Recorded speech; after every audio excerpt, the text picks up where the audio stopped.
हमारी सोच यही होनी चाहिए, देश का संविधान हम सबके लिए महत्वपूर्ण है और देश की उद्देशिका हम सबके लिए महत्वपूर्ण है। ये हम सबको पहले समझना होगा। यहाँ पे जितने भी लोग बैठे हैं, मैं सभी से कहना चाहती हूँ, मैं सभी के भाषण सुनती रही हूँ। मैं एक खान साहब थे, उनका भाषण सुने, हमारे परभणी के भाई थे, उनका भाषण मैंने सुना, हमारी एक बहन थी, आपा थी, उनका भाषण मैंने सुना। ये शिक्षा, संरक्षण और आप सबको मालूम है आरक्षण, इसके मामले में आज का जो है ये परिसंवाद किया गया है। मुझे सबसे पहले तो यही कहना है कि बदलाव एक सभा से नहीं आएगा। बदलाव आने के लिए कंटिन्यू आपको मूवमेंट करनी पड़ेगी, एक जरूरत करनी पड़ेगी, आपको सातत्य से मिलना होगा, तब जाके ये बदलाव आएगा। लेकिन उसकी शुरुआत यहाँ से हुई है, इसके लिए मैं आप सबसे बहुत बहुत बधाई देना चाहती हूँ। सबसे पहले तो मुझे मालूम है कि सबसे बड़ी हमारी समस्या अगर कुछ है तो हमारी समस्या है कि हम मुक्त नहीं होते, हम इकट्ठा नहीं होते। सबसे पहले तो आज यह तय कर लीजिए कि हमें इकट्ठा होना पड़ेगा। हमारी लड़ाई जिस लोगों से है, जैसा आदरणीय भालचंद्र मुंगेकर साहब ने कहा कि हमारी लड़ाई बहुत बड़ी ताकतों से है।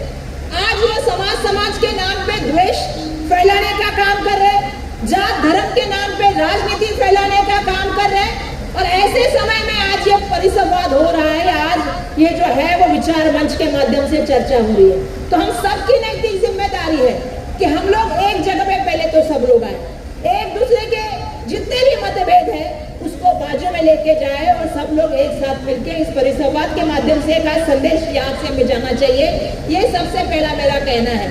देखिए, सबने उल्लेख किया कौन सी कमेटी बनी, मैं उसके रिपोर्ट में जाना नहीं चाहती, लेकिन डॉक्टर मनमोहन सिंह साहब ने जो सचिव कमेटी बनाई थी, उसके बाद जो रिपोर्ट आया और महाराष्ट्र सरकार ने उस कैबिनेट ने निर्णय लिया, जिस कैबिनेट की बात बार बार कर रहे हैं सब लोग, रहमान कमेटी के जो आई थी उस समय की जो नोंदनी, और उसके बाद महाराष्ट्र सरकार में जो हमारी सरकार थी, आघाड़ी सरकार, उस वक्त हमारे पृथ्वीराज चौहान साहब मुख्यमंत्री थे, और हमारी सरकार ने यह निर्णय लिया था कि मराठा समाज और मुस्लिम समाज को वो आरक्षण मिलना चाहिए, जिस हम सौभाग्यशाली है कि उस कैबिनेट में हम भी कैबिनेट मंत्री थे, और तब यह निर्णय लिया गया था कि आरक्षण जो है वो एजुकेशन और काम में मिलना चाहिए। फिर हाईकोर्ट में जाके उसको जो है शिक्का मोर्तब जो है वो एजुकेशन के लिए मिला था। दुर्दैव से आप देख रहे हैं 2014 से राजनीति की पूरी करवट बदल गई है, राजनीति रंग से गिनी जा रही है, राजनीति को अलग दिशा में लेके जाने का काम किया है। जिस संसद भवन को हम अपने सबसे बड़ी पूंजी मानते हैं, जहाँ पे हम कहते हैं कि देश का संविधान रखा गया, देश के बड़े बड़े नेता, चाहे पंडित जवाहरलाल नेहरू हो, चाहे मौलाना आजाद हो, चाहे भारत रत्न डॉक्टर बाबा साहब अम्बेडकर हो, आज मंच में बैठे हुए बहुत सारे लोग हैं जिस देश की संसद में गए। आज इस संसद में आदमी अगर सुरक्षित नहीं है तो इस देश में कहाँ सुरक्षित रहेगा, ये सबसे बड़ी सोचने की बात है। आज हम देखते हैं छोटे छोटे बच्चों को सिखाया जाता है, भैया इनको मारो, और ये सिखाने वाली कौन होती है? एक टीचर होती है।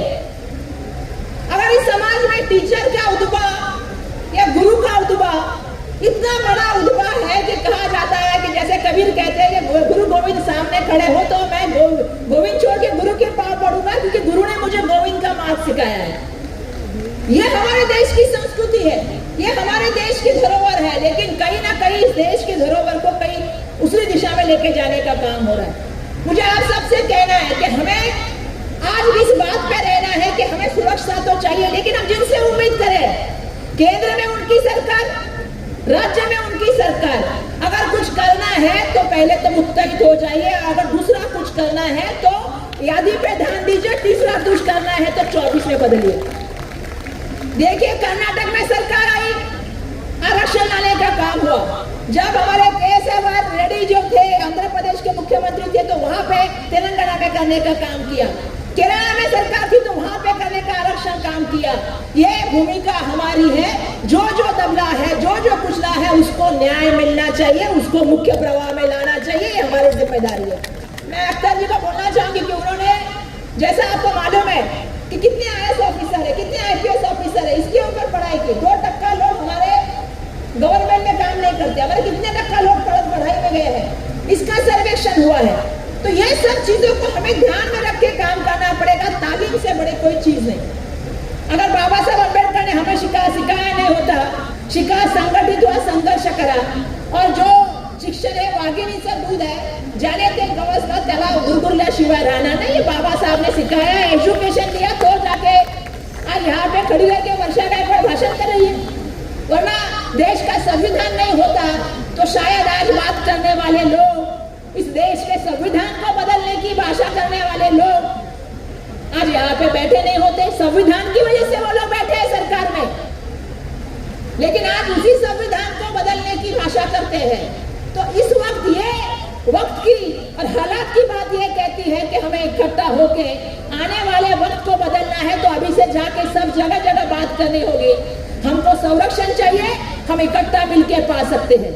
हमको आरक्षण चाहिए, हम इकट्ठा मिलके पा सकते हैं। हमें तालीम देनी है, हमको लोगों को प्रबोधन करना होगा, लेकिन ये करने के लिए हमको एक साथ आना होगा। पहले तो हम सबको समझना होगा।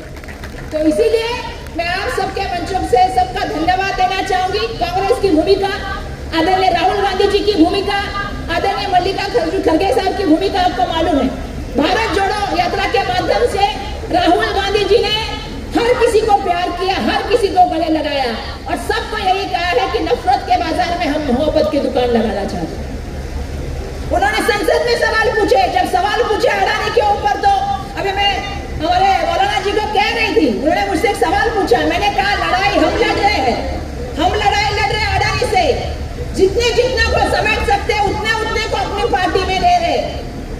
लड़ाई बहुत मुश्किल है पर नामुमकिन नहीं है, पहले ये यकीन रखिएगा। मुश्किल लड़ाई जरूर है लेकिन नामुमकिन नहीं है। और अगर जहां पे लड़ाई बहुत मजबूत हो वहां इरादा भी मजबूत करना पड़ता है। अगर इस देश में स्वतंत्रता सेनानी ये सोचते तो इस देश में अंग्रेजों को भी लगा था कि हमारा सूरज कभी नहीं डूबेगा, लेकिन लोगों ने ना जात देखा, ना धर्म देखा, ना भाषा देखी, ना प्राण देखा। लोगों ने एक देखा, इस देश को स्वतंत्रता बनाना है। अब दूसरी लड़ाई है, अब दूसरी लड़ाई है, और लड़ाई में आप सबको उतरना पड़ेगा। और लड़ाई में ये दिखाना पड़ेगा, अगर दड़बशाही है तो उसके सामने संविधान है, अगर हुकुमशाही है तो उसके सामने संविधान है, और सबसे बड़ी बात देश में एकता है, अखंडता है, और सबसे बड़ी बात देश में समानता है। सबका बहुत बहुत धन्यवाद। जय हिंद, जय महाराष्ट्र, जय भीम। इसीलिए मुंबई वाले कहते हैं हम लोग